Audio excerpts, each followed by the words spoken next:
প্রিয় দর্শক, আসসালামু আলাইকুম। স্বাগত জানাচ্ছি নতুন আরেকটি মনোলগে। আপনাদের সাথে আছি আমি নাজমুল সাকিব। থাম্বনেলটি দেখেই নিশ্চয়ই আপনারা বুঝতে পারছেন প্রিয় দর্শক যে আজ আমি কোন বিষয়টি নিয়ে কথা বলতে চলেছি। প্রিয় দর্শক, আওয়ামী লীগের সাধারণ সম্পাদক ওবায়দুল কাদেরের নারী প্রীতি নিয়ে আপনারা অনেকেই হয়তো কম বেশি অবগত আছেন। এই ব্যক্তিটি যে একজন লম্পট চরিত্রের মানুষ এটিও হয়তো আপনারা অনেকেই জেনে গেছেন। কিন্তু তিনি যে লম্পট তার নানা ধরনের ছাপ কিন্তু তিনি তার কর্মকাণ্ডের দ্বারাই রেখে যান। তিনি আওয়ামী লীগের মহিলা লীগের কমিটিতে তার পছন্দের নারীদেরকে তিনি সুযোগ দিয়ে থাকেন, এটাও একটা ওপেন সিক্রেট। তো প্রিয় দর্শক, ওবায়দুল কাদের যে একজন লম্পট ব্যক্তি সেই বিষয়টি আজকের এই ভিডিওতে আমি আপনাদের সামনে প্রমাণ করে দেওয়ার চেষ্টা করব। তো প্রিয় দর্শক, আজকে ওবায়দুল কাদেরের যে গার্লফ্রেন্ডকে আমরা এক্সপোজ করতে চলেছি তার নাম স্বপ্না খন্দকার। তিনি ময়মনসিংহের যুব মহিলা লীগের একজন যুগ্ম আহ্বায়কের দায়িত্ব পালন করছেন। তিনি নিজেকে একজন সিনিয়র যুগ্ম আহ্বায়ক হিসেবে দাবি করে থাকেন। তো এই যে সিনিয়র যুগ্ম আহ্বায়কের পদটি যুব মহিলা লীগে তিনি বাগিয়ে নিলেন, এটি শুধুমাত্র তার সাথে ওবায়দুল কাদেরের যে সখ্যতা রয়েছে সেটাকে পুঁজি করে তিনি বাগিয়ে নিয়েছেন। এখন প্রিয় দর্শক, আপনাদের মনে হয়তো প্রশ্ন জাগতে পারে যে হ্যাঁ, কারোর সাথে কারো যদি একটু ভালো সুসম্পর্ক থাকে তার মানে এই নয় যে তিনি তার গার্লফ্রেন্ড হয়ে গেলেন। হ্যাঁ, এই ধরনের কথা আপনারা বলতেই পারেন। তো আমি আপনাদেরকে যেটা বলতে চাই সেটা হচ্ছে যে এই স্বপ্না খন্দকার তিনি যে ওবায়দুল কাদেরের গার্লফ্রেন্ড এবং ওবায়দুল কাদের তাকে যে দীর্ঘদিন ধরে ভোগ করে চলেছে তার কিছু প্রমাণ আপনাদের সামনে আমি আজ এই ভিডিওর মাধ্যমে দিতে চলেছি। তো প্রথমেই আপনাদেরকে আমি বলতে চাই যে স্বপ্না খন্দকার এই নারীটি আসলে কে। তার ঘরে তার স্বামী রয়েছে, স্বামী থাকার পরেও তিনি তার দেহ বিলিয়ে দিচ্ছেন আওয়ামী লীগের নানা সিনিয়র নেতৃবৃন্দকে এবং দিয়ে তিনি তার যে আখের তিনি গুছিয়ে নিচ্ছেন।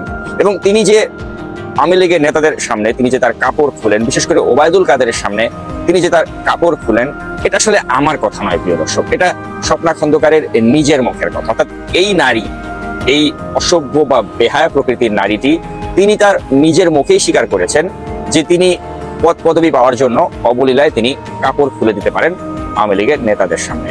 চলুন স্বপ্নার নিজের মুখ থেকেই সেই কনফেশনটি আমরা শুনে নেই, সেই ভিডিও ক্লিপটি আমরা দেখে নেই।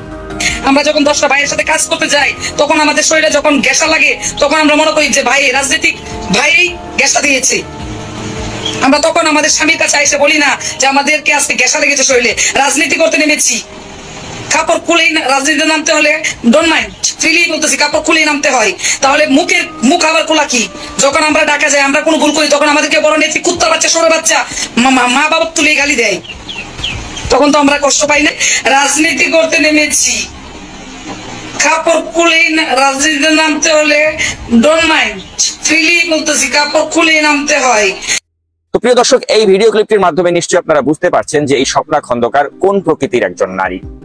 তিনি এতটাই অ্যাম্বিশাস যে তিনি তার লাইফে বড় হওয়ার জন্য তিনি অবলীলায় কাপড় খুলতে তিনি দ্বিধা করেন না এবং এই কাপড় তিনি নানা সময় নানা হোটেলে গিয়ে খুলেছেন।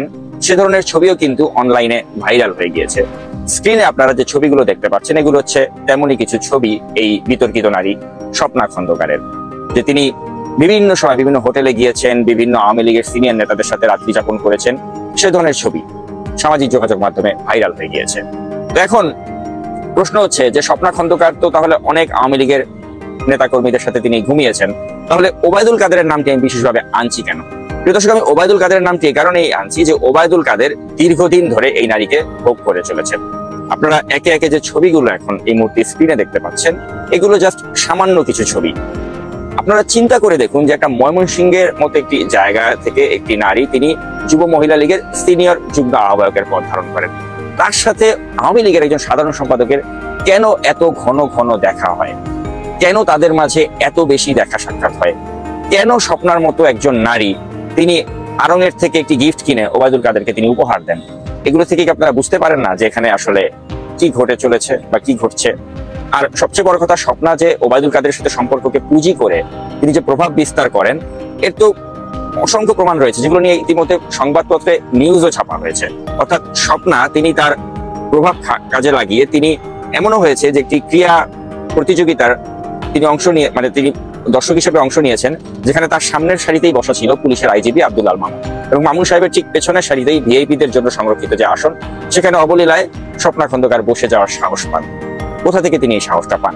নিশ্চয়ই তার খুঁটির জোর কোথায় আপনারা বুঝতে পারছেন। এবং শুধু তাই নয়, এই স্বপ্না এবং তার স্বপ্নার বোন তারা মিলে মানুষকে ভুয়া চেক দেয়, সেই চেক ডিসঅনার হয়, ডিসঅনার হওয়ার পরে তাদের বিরুদ্ধে মামলা হয়, পুলিশ তাদেরকে খুঁজে পায় না, তারা গ্রেফতারের সম্মুখীন হয় না। তাদেরকে গ্রেফতার করা তো দূরের কথা, এ ধরনের মামলা মাথায় নিয়ে আবার তারা ওয়ার্ড কমিশনার পর্যায়ের নির্বাচনে অংশ নিতে পারে। প্রিয় দর্শক, স্ক্রিনে আপনারা দেখতে পাচ্ছেন এই বিতর্কিত নারী স্বপ্না খন্দকার, যিনি ওয়ার্ড কাউন্সিলর নির্বাচনে অংশ নেওয়ার জন্য যে হলফনামা দিয়েছেন সেই হলফনামার একটি কপি। এই হলফনামার কপিতে আপনারা একটু খেয়াল করে দেখুন, এখানে তার শিক্ষাগত যোগ্যতাকে কি লেখা হয়েছে। তার শিক্ষাগত যোগ্যতা হচ্ছে তিনি 8ম শ্রেণী পাস। তো এই 8ম শ্রেণী পাস একজন নারী, আপনারা চিন্তা করে দেখুন যে তিনি আওয়ামী লীগের সাধারণ সম্পাদক ওবায়দুল কাদেরের সাথে কোন পর্যায়ে তিনি তার সখ্যতা বা সম্পর্ক গড়েছেন যে তিনি আজ ধরাকে সরা জ্ঞান করতে পারেন, তিনি যা খুশি তাই করতে পারেন, তিনি মামলা মাথায় নিয়ে তিনি এই কাউন্সিলর নির্বাচনে অংশ নিতে পারেন। তার কিছুই হয় না, তাকে কোনো ধরনের স্পর্শ করার মতো সাহস প্রশাসনের নেই, কারণ তিনি ওবায়দুল কাদেরের গার্লফ্রেন্ড।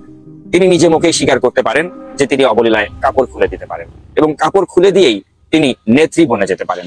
এই হচ্ছে আমাদের বর্তমান বাংলাদেশের চিত্র, যা এই স্বপ্না খন্দকারের মতো একজন 8ম শ্রেণী পাস নারীর মাধ্যমেই প্রমাণিত হয়। আর ওবায়দুল কাদের সম্পর্কে আমি নতুন করে কি বলবো প্রিয় দর্শক, এই লম্পট চরিত্রহীন ব্যক্তিটি আপনারা জানেন যে তিনি একটা সময় মৃত্যু শয্যায় ছিলেন, সেখান থেকে তিনি প্রাণে বেঁচেছেন উন্নত চিকিৎসার পরে, কিন্তু তারপরেও তার যে স্বভাব চরিত্র সেটা একটুও বদল হয়নি। এখনো তিনি প্রতি রাতেই তার নতুন নতুন নারী তাকে ভোগ করতে হয়। এই স্বপ্নাদের মতো যেসব নারী রয়েছে তারা তাদেরকে সার্ভিস দেওয়ার জন্য সবসময় প্রস্তুত। আর এই ওবায়দুল কাদেরের যে ঢাকা শহরে 4টা সেফ হোম রয়েছে, যেখানে তিনি নানা সময় বিভিন্ন নারীদেরকে এনে ভোগ করে থাকেন, এটা আমার কথা নয়। ঢাকার ধানমন্ডিতে 6 নম্বর রোডে তার যে একটি সেফ হোম আছে যেখানে তিনি নারীদেরকে ভোগ করেন, এটা আমার কথা নয়, এটা প্রয়াত ক্যাপ্টেন শহীদ ইসলাম তিনি নাগরিক টিভিতে একটি সাক্ষাৎকারে ইতিমধ্যেই বলেছেন। আপনারা জানেন যে গোয়েন্দা সংস্থার সাথে বেশ ভালো একটি সম্পর্ক ছিল প্রয়াত ক্যাপ্টেন জনাব শহীদ ইসলামের, এবং তাদের মাধ্যমেই কিন্তু এটি তিনি জানতে পেরেছিলেন, এবং তিনি নাগরিক টিভিতে ওবায়দুল কাদের এই লম্পট নিয়ে তিনি এই বিষয়ে কিছু কথাও বলেছিলেন। চলুন একটু সেই ভিডিও ক্লিপটি দেখে নেওয়া যাক। আমাদের মুখটা খারাপ করবেন না ওবায়দুল কাদের সাহেব, আপনার পরিবারের ভিতরে আগুন জ্বলছে। ওকে, আপনি কি বললো ভাই লোকটা, সেটা মেয়ে নিয়ে থাকে সারাক্ষণ। এই বয়স তার ঢাকা শহরে 4টা সেফ হাউস আছে মেয়েদের রাখার জন্য শুধু। আমি নিজে দেখে আসছি, ট্রাস্ট মি, আমি নিজে দেখে আসছি ধানমন্ডিরটা 6 নম্বর রোডে। এখন আমি রোড নাম্বার বলে দিচ্ছি। আই ওয়াজ কিউরিয়াস, আমাকে যখন বলা হয়েছে স্যার এখানে এই অবস্থা, আই ওয়েন্ট, আমি ওয়াজ দেয়ার ইনসাইড, বাইরে পুলিশ দাঁড়ানো ছিল। আমি বললাম এটা কেন ওবায়দুল কাদের বাসা হবে? স্যার এগুলো ওনার সেফ হাউস, ঢাকা শহরে এরকম 4টা আছে। বাংলাদেশে কোন একজন গোয়েন্দা আমাকে এটা দেখিয়েছে, আপনাকে বললাম। এই লোক এখন বসে আছে এখানে, এখন আমি বলবো দায়িত্ব প্রধানমন্ত্রী। তো প্রিয় দর্শক, আপনারা নিশ্চয়ই বুঝতে পারছেন যে ওবায়দুল কাদেরের চরিত্র কতটা ফুলের মতো পবিত্র। পাশাপাশি এটাও আপনারা জানেন যে সাবেক রাষ্ট্রপতি আব্দুল হামিদ, তারও চরিত্র কতটা কলঙ্কিত, এটাও নিশ্চয়ই আপনারা জানেন।